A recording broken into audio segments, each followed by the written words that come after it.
Right, so I don't know how my voice is going to sound once it's been recorded, but I've been pretty sick for like a week, so if it sounds a little off, I don't care. And neither should you, because it's not the worst thing that's happened with one of my videos. Free Fire, directed by Ben Wheatley, starring Brie Larson, Cillian Murphy, and Armie Hammer. Also, Charlton Copley was top billed, but he didn't survive as long as those other three. So, this movie is about a gun deal gone wrong, but it went wrong in the stupidest possible way, and the rest of the movie kind of suffered for it. Here's what happened. Cillian Murphy and Michael Smiley are like Northern Irish IRA types, and they're trying to buy guns off of Charlton Copley, who's kind of a gigantic asshole named Vern. So one of the Irish guy's subordinates apparently attacked one of Charlton Copley's subordinates' cousins the night before, and then brought that conflict right into the gun deal, which set off a chain reaction that blew the whole thing to shit. And then the next hour, maybe hour and 15 minutes, were just spent shooting at each other and becoming progressively more tired. So I thought this was actually a really good idea for a movie when I saw the trailer a couple months ago. I was like, oh, sweet, an entire movie that's all just one big gun battle. No, it doesn't work. It doesn't work like that. Because for one thing, nobody died for like an hour. They killed off one junkie, and then everyone else just kept soaking up bullets and getting all kinds of little cuts and bruises and everything, but never dying. And I think that's the problem with this, is that bullets kill people too fast. Unless they had airsoft pistols, this was just all too convenient. I mean, they had a guy who was shot in the head like in the first few minutes of the battle, and then like 45 minutes later he just wakes up and he's brain damaged and everything, but he's just wandering around, and it's like nobody shoots him. And I don't know, this movie didn't really work for me. It was made by a studio called A24, and I've been paying a lot of attention to them ever since, I want to say, before I saw The Witch, probably when I saw The Lobster. I think that's when I started paying attention to that. And they've put out a lot of good shit like Swiss Army Man, Moonlight. This I feel like is like, I can't even really call it a misstep, because it's a really good idea. It's a unique and original idea. It's kind of like The Nice Guys with Mad Max and Hardcore Henry, but I haven't seen Hardcore Henry, so I don't know. I'm just thinking that because I'm pretty sure that was supposed to be just like an endless action romp too. But the words endless action romp probably should have been a big red flag for me, because I'm not crazy about action.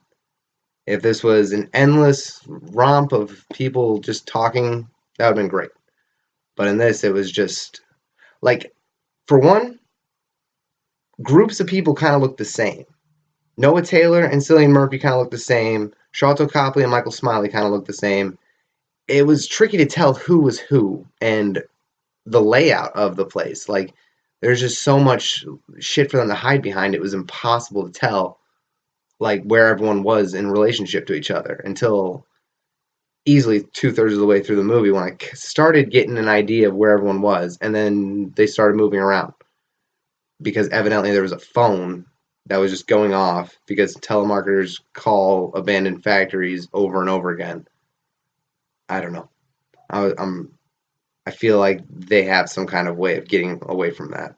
And the trailer kind of made it seem like it was going to be an action comedy. And while there were certainly some parts that were funny, and like, even though I was virtually alone in the theater, I still laughed out loud to a few of them. But overall, I think maybe it was just they looked so goofy dressed in the 70s, especially Michael Smiley and Charlton Copley. Those two looked ridiculous. And they didn't even use music for most of it. They started bringing it in the end when it was starting to drive me crazy. But like, the trailer had a soundtrack behind it, and that really pushed everything along, and this didn't have that. But things I liked about it, very little. The individual characters and their dialogue was pretty good. Armie Hammer was my favorite part of this movie. I like him a lot. I loved Man from Uncle. It's hard to really focus on anything I did like when it was just firing guns into concrete and wood all night. And then more people showed up out of nowhere, and then they died. So that didn't last long. And then another guy came in at the end, and he's going to help the Irish people.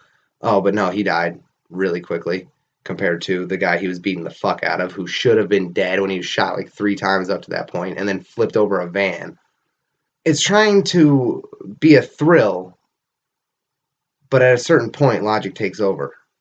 And you can try to keep it as confined and bottled up as you want to, but it doesn't make it fun.